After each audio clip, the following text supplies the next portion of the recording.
Another reason for why I don't want them to set this show at exactly the same time that passed in real life, meaning 20 years. In all three of the major Star Trek shows, namely TNG, Deep Space Nine and Voyager, in each of them we saw the future of around 25 years after the series, and in all of them it looked the same, meaning in the same uniforms, the same comm badges, the same kind of ships and so on. So even though in each of those series when we saw that future it was always changed somehow, meaning someone went back in time and change something in the past, so we can use that as an excuse if they do change something, but still in all three of those shows we saw the same visual style with the same exact uniforms and everything. So if they set a new show that will be set around the same time, if it doesn't look close enough, and you know it won't, you know they will not do it the same way because of the whole copyright issue, the 25% difference, they have to do all that stuff, and maybe they think it doesn't look good enough, they will want to improve it, and so we know for sure it will not look the same.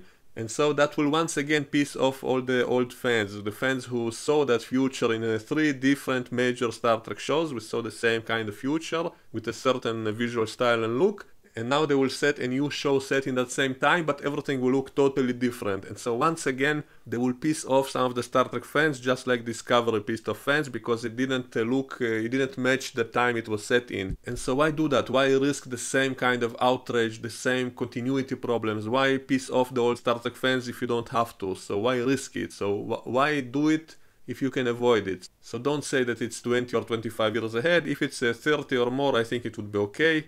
Even though I personally would love it if they do make it a little bit similar to that future, at least in the beginning of the new show, like give the fans a bone, show them some similarity to those uniforms and that comm badge. I know they won't do that, but I still hope maybe they will. Maybe this time they will try to respect continuity, they will try to give the fans what they want to see, and maybe they have all that stuff in storage, you could save money. That's probably the reason why they reuse the same uniforms in all those future scenes in all of those other shows, so why not save some money? So in the first episode they show a few people in those uniforms, and later on you can show other types of uniforms if you really want to have a bigger production value and all of that, or at least make it similar, make the comm badge a little bit similar. It doesn't have to be identical, no one ever asked them to be precisely exactly the same.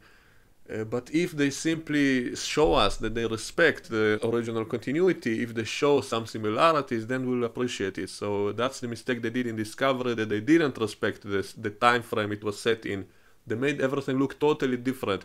If they set that show farther away in the future, like 50 years after Voyager, no one would complain. People could understand that stuff changed and so on. But they set it just a few years before the original show, and made it look totally different and too advanced and so on. So that pissed off so many of the fans. So I fear they will make the same mistake with Picard. They will set it at around the same time that all those episodes in the future were set in, and then it will piss off all the old fans because they'll say, oh wait a minute, so it's not the prime timeline if everything is so different. And again, slight changes will be fine, but not big ones. So they will probably show us a brand new different kind of ships, totally different uniforms, different comm badges and everything. So why not simply avoid this problem by setting it farther away in the future? Just say that it's over 30 years later, maybe 35 years, or maybe not give any date at all. Just don't say how many years passed, don't give any ages to anyone, and keep it all vague. That way we can fill in the blanks ourselves, we can imagine it being set at any time that it feels right with the timeline and everything, and you will avoid messing up the continuity and anything that was mentioned. And also I hope to see cameos by other TNG actors and maybe from other Star Trek shows.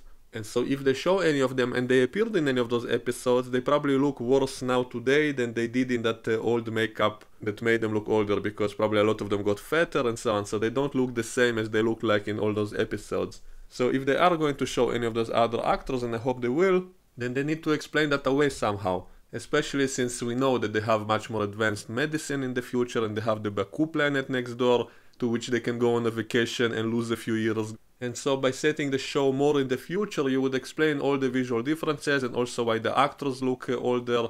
I hope to see at least a few cameos by some of the other actors from TNG or the other Star Trek shows, and most of them aged much worse in real life than they did in those future segments of the show, whenever they put old makeup on them, but their frame is still the same and so on. But if you set it much farther away in the future, then it would explain why they look worse. and it fits with the universe because we know they have advanced medicine. We know that Dr. McCoy lived to 140 something years old. He appeared in the first episode of TNG as a very old man and he was still alive, so that could explain it. And also they have the Baku planet next door, which they can go on a vacation to and rejuvenate by a few years, and so that's another way to explain how come they're all still alive even though they're like almost 100 years old. That would be fine. That would make it even more interesting that way. Or simply don't give any dates, don't give any ages to anyone. Maybe invent a new kind of start date which doesn't fit with the old one so that fans cannot calculate exactly the time it is set in. And that way you will avoid all these potential problems. And the final reason I want it to be set closer to 40 years in the future rather than 20 is because I hope to see at least one episode with a cameo with Worf. And there was an episode in TNG in which Worf's son Alexander traveled back in time about 40 years, and he said that he came back to change himself in the past because he said that he became a diplomat in the future and he was against being a warrior and all of that, and he was unable to save Worf when Worf was killed in the High Council of the Klingons by the Duras family and he died in his arms, and so that's why he came back in time to try to change himself in the past. So wouldn't it be cool to actually see that kind of story in the future? And it doesn't have to be identical because remember Worf knows about it, he told it to Worf, so Worf might take precautions so that it won't happen the same way, so maybe he won't die this time. But still, I think it would be cool to see, first of all, another power struggle in the Klingon Empire. It might be very cool. Hopefully the Klingons will look much closer to the way they did in TNG. And again, it doesn't have to be exactly the same. I would be fine with small minor changes, and I would be fine with seeing a variety of different kind of Klingons, but Michael Dorn should look as closely as possible to how he looked like before. And we can have a new actor playing Alexander, and we could see that kind of story arc, maybe even in just one episode about maybe Picard helps out Worf somehow. And we see those events in the Klingon Empire in which Worf was supposed to die, and maybe this time he won't die, or maybe he will die. That would also be fine. I think if he's an old Klingon and if he dies in battle with honor, that's his dream, that's his fantasy. So if he dies well, then that would be a good ending for his character. So I wouldn't even mind him dying if they first give him some epic, cool story to really finish off that saga, to see the House of Mog rise to power, maybe Alexander inherits the Empire or something. So we can do so much cool stuff with it.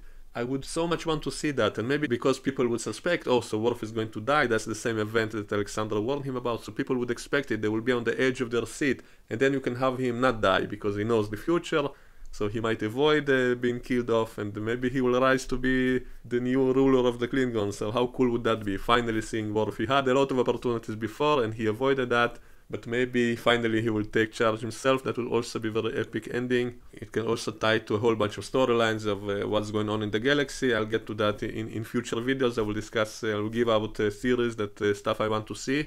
So all of this is another reason to set this show closer to the time frame of 40 years in the future instead of 20. I guess it doesn't have to be exactly 40 because maybe Alexander couldn't go back in time right away. Maybe he looked around for a few years until he found a way to go back in time. And so this doesn't have to be exactly 40 years in the future. Maybe he was rounding it up upwards, or maybe he spent a few years looking for a time machine. I always kind of assume that the man with the time machine that he found, maybe it's the same Klingon that we saw in the last episode of Voyager, the one who gave Janeway the time machine device, so maybe it's the same guy who Alexander got that technology from, so they could tie that together somehow. So I think it would be really cool to see that storyline, and again, it doesn't have to be exactly 40 years, let's make it like 35 years after the end of TNG, so that would make it about 10 years after the events we saw in the future segments of the last episode of TNG. And I think that would be reasonable, like no one would be too old, and so they wouldn't have to put new old makeup on today's actors, maybe a little touch of grey hair to make them look a bit similar to how they look like in those episodes they appeared in, and maybe a little bit older if necessary, depending on the actor, some of them aged better than others. Actually, now that I think about it, it shouldn't be exactly 40 years in the future, it should be a little bit earlier, because we already saw the actor playing Alexander, and so it obviously will be a new actor, and so that will also create a bit of a continuity problem, and so it's better to cast someone younger that we can imagine will grow into that other actor who played him, assuming he didn't have his face changed for some reason. So it's better to cast someone a bit younger, also someone who can do more action scenes and so on, because I want to see some Klingon action with real bathlets this time, not the reverse ones from Discovery. And I want a slightly younger actor playing Alexander, that way we can imagine that he grows up into that other actor when he gets older, So it shouldn't be set 40 years. We can presume that he searched for a few years to find a way to go back in time, and so he didn't do it right away after Worf died. And so let's say this show can be set at around 30 years after the end of TNG, which will make it about 5 years after the events we saw in the future of the last episode of TNG. And those 5 years difference would be enough to justify a lot of differences visually, different uniforms, different badges, but still I want them to make it slightly similar so that fans again can connect with it better, at least in the very first season, show some similarity, maybe give some of the shows extras, those older type of uniforms if they still have them in storage. They have to have them. I mean, people buy that stuff, people buy those uniforms to go to conventions and stuff, so they must have loads and loads of all that stuff. If they're not allowed, then do something similar and explain it, and then change it later if you really want to. If you hate that style, then change it after the first season, let's say. Introduce new uniforms later on. So to summarize, I think this show should be set around 30-35 years after the end of TNG, and about 5 to 10 years after the events that we saw in the last episode of TNG of that future. The same future we saw in Voyager and Deep Space Nine, and so just avoid those continuity issues by setting it a little bit after all of that. So I would make it look as much as possible close to that future that we already seen, and I think more advanced technology would be acceptable if it's set a little bit after. I would accept any kind of visual style they want to do, much more easier than Discovery wasn't accepted because of this. They made it too advanced and too dissimilar to the time frame it was set in, so please don't make the same mistake again. Please set this in a more distant future and simply avoid all these issues. You will avoid fans like me complaining about all of this. So if they have any brains, they would do this, but probably they will do the very opposite of everything I just said. So they will set it at exactly the same time that we saw, and everything will look different, and you will piss off all the fans again. So don't do that. As for the whole plot with the Romulan Empire and all of that, I will leave all of that to a separate video, and I will give possible theories of how to explain all the timeline changes and all of that stuff. Just for fun, I will probably make an elaborate video to try to tie all the dots together. So let me know what you think in the comments below and we can discuss it, and I hope to see you next time. Bye bye.